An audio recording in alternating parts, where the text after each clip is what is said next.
And it's, and if you go, so if when I go to church, let's say this, and if I was a new person going to church, and I have nobody to hang out with.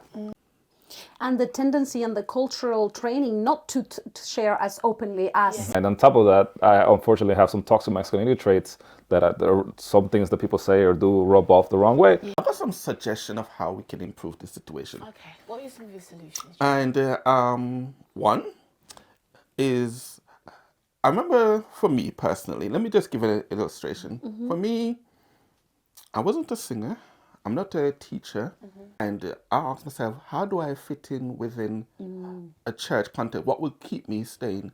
And because we give such high profile responsibility to those who are these type of talents in our churches, persons who are behind the scenes don't really get a look in. So for me, it wasn't until someone said to me, please help me out with the audiovisual. So one, we need to create space for behind the scenes type of roles in our churches and make sure those roles, if men participate in those roles, are elevated and seen as important. So for example, we've got deacons in our churches. It seems like a little in our churches, these are behind the scenes type of role, so they're kind of like not seen as important. So men want to be seen, to feel value. So we need to start to value our different behind the scenes role. Secondly, I think we need to ensure that we have a strong mentoring program. Same way like the Nation of Islam. And I don't mean mentoring role as, here's a Bible, here's a track, go and find your way.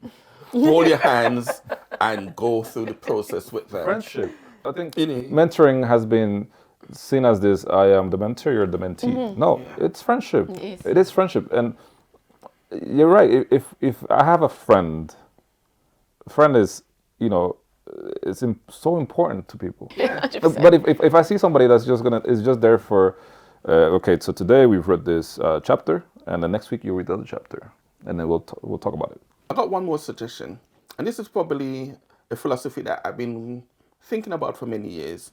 Connect 4. And Connect 4 is basically the 4th dimension of Christ. It got social, spiritual, and I think when we bring, and this could apply for both gender, but especially I think it can apply for men, where if we invite the men into our churches, we need to ensure that they're connected on more than one dimension.